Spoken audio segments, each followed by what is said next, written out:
বসে পড়েছি। সকাল থেকে কারেন্ট ছিল না, জানো 3 ঘন্টা কারেন্ট ছিল না।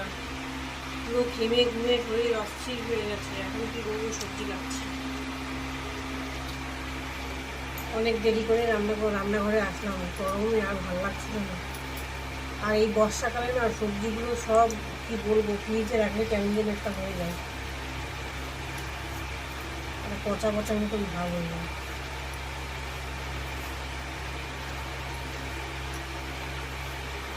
আর কারেন্ট না থাকলে তো তোমরা সবাই জানো ফ্রিজের ভেতরে জমে যায়, অবস্থা আরও খারাপ হয়ে যায়।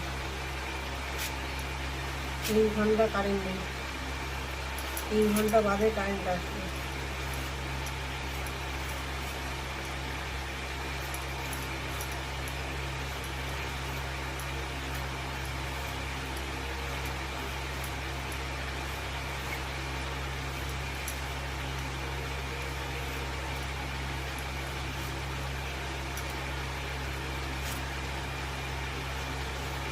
মাছ তো করবোই, সবজিগুলো সব কেমন কেমন হয়ে যাচ্ছে, ভাবলাম সবজিও করি, এর জন্য নিয়ে বসে পড়লাম। সব সবজি ফ্রিজে রেখেছি, কেমন জল জল হয়ে গেছে, কারেন্ট ছিল না। দেখো বন্ধুরা, দিয়ে কড়াইটা বসিয়ে দিয়েছি, আর দিয়ে দেখো লবণ মাখিয়ে আগে উচ্ছেটাকে আগে ভেজে নেবো। আর এই সবজিগুলো দিয়ে একটা রেসিপি করবো। আর মাছ করবো, মাছের জন্য দেখো আলু ভিজিয়ে রেখেছি, কষ্ট যাতে বেরিয়ে যায়। আর পটল এখানে আছে টমেটো আর চেরা কাঁচা লঙ্কা আছে।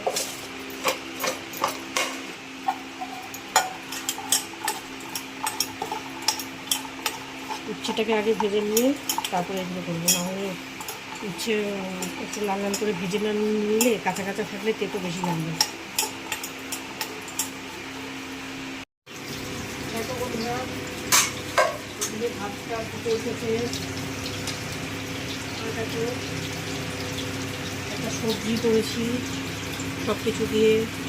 এখানে তোমার কি আছে, উচ্ছে আছে, পটল আছে, ঝিঙে আছে, আর আছে তোমার কি কাঁচকলা আছে। এটা সবজি, হালকা সবজি, দেখতে ভালো হয়নি, দেখতেও বেশি ভালো না, কিন্তু খেতে কিন্তু খুব ভালো। আর এখন মাছ করছি, দেখো মাছগুলো ভাজা হয়ে গেছে। দেখো এবার আলুগুলো ভাজবো, ভেজে নেবো।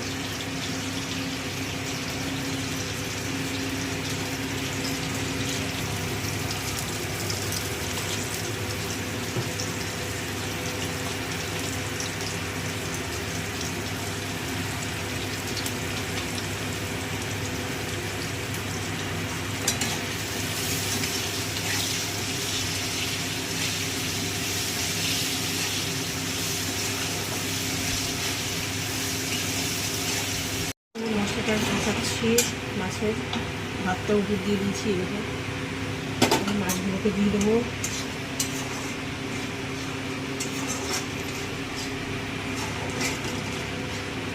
মাছটা হয়ে যায়, মাছের ঝোলটা দিয়ে দেবো।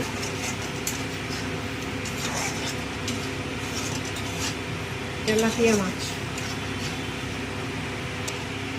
দেখো বন্ধুরা, রান্না কমপ্লিট হয়ে গেছে। এরকম মাছটাও হয়ে গেছে, ভাত হয়ে গেছে। এখন বাসন মাজবো, গ্যাস করবো। তাহলে ব্লগটা আজকে এখানে শেষ করে দিচ্ছি। সবাই ভালো থেকো, সুস্থ থেকো, টাটা। লাইক, কমেন্ট, শেয়ার আর সাবস্ক্রাইব করে দিও।